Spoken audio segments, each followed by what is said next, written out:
Hoy vamos a mirar con lupa uno de los eventos más conocidos de la historia, pero desde un ángulo que casi nunca se toca, el médico y fisiológico. Usando análisis históricos y médicos, vamos a examinar las últimas horas de la vida de Jesús para entender el terrible peaje que sufrió su cuerpo. La pregunta clave que nos va a guiar es esta. Más allá de lo que se cuenta, ¿qué nos dice la ciencia forense y la medicina moderna sobre el trauma extremo de una crucifixión? Vamos a tratarlo casi como una investigación científica. Los relatos históricos, si se leen con ojo médico, están llenos de pistas que pintan un cuadro increíblemente preciso del sufrimiento humano. Así que vamos a desgranar esos detalles paso a paso. Pero a ver, la terrible experiencia no comenzó en la cruz, ni mucho menos. Empezó mucho antes, con un agotamiento físico y mental extremo que básicamente preparó el cuerpo para el trauma que estaba por venir. El calvario empezó con unas 36 horas sin dormir, y a eso hay que sumarle el esfuerzo de caminar unos 4 kilómetros de un lado a otro entre juicios y audiencias. Un estrés físico y psicológico brutal para cualquiera. En Getsemaní, los textos describen un fenómeno llamado hematidrosis. Es algo rarísimo. La agonía mental es tan bestia que los pequeños capilares alrededor de las glándulas sudoríparas se rompen y la persona literalmente suda sangre. Esto ya nos da una idea del nivel de angustia que había incluso antes de la tortura física. Pasamos ahora a la siguiente fase, la flagelación romana.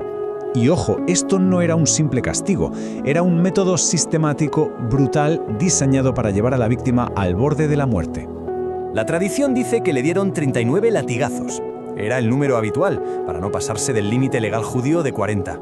Pero lo realmente devastador no era el número, sino el instrumento que usaban. El látigo romano no era una simple correa, llevaba trocitos de hueso de oveja incrustados, diseñados para cortar y arrancar la piel, y bolas de plomo en las puntas para causar moratones profundos en los músculos. Cada golpe, literalmente, arrancaba trozos de carne.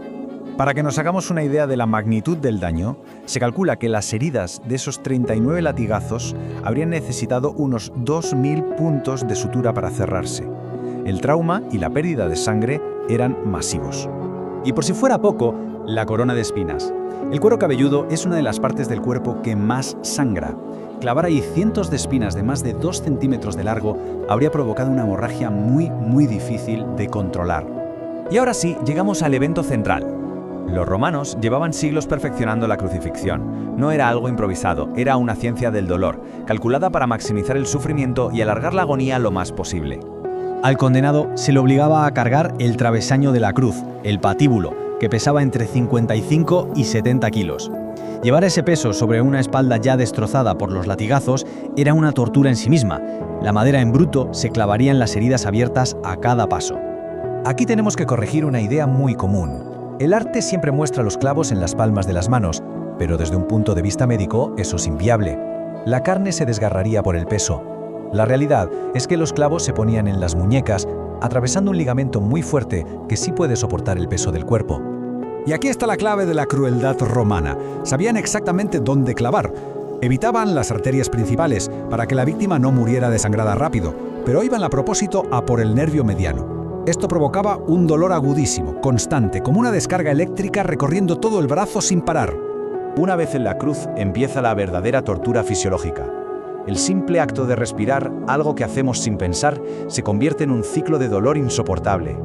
La mecánica para poder respirar era una tortura. Al colgar de los brazos, el diafragma se contrae y el aire entra, pero para soltarlo, para exhalar, había que hacer un esfuerzo brutal. Empujar hacia arriba con los pies clavados y tirar de los brazos, raspando la espalda hecha un mapa contra la cruz.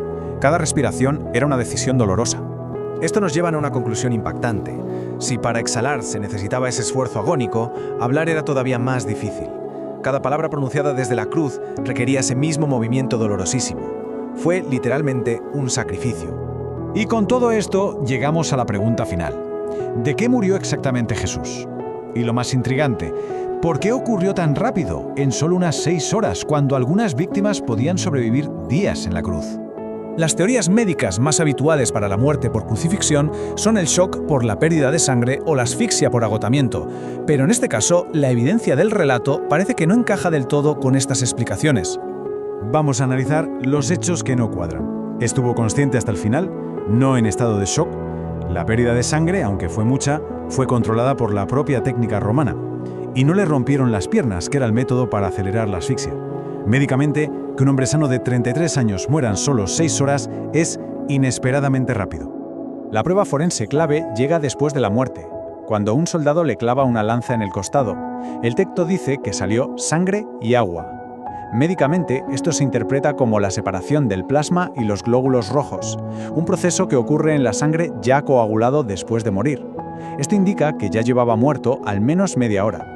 La fuente que analizamos llega a una conclusión sorprendente.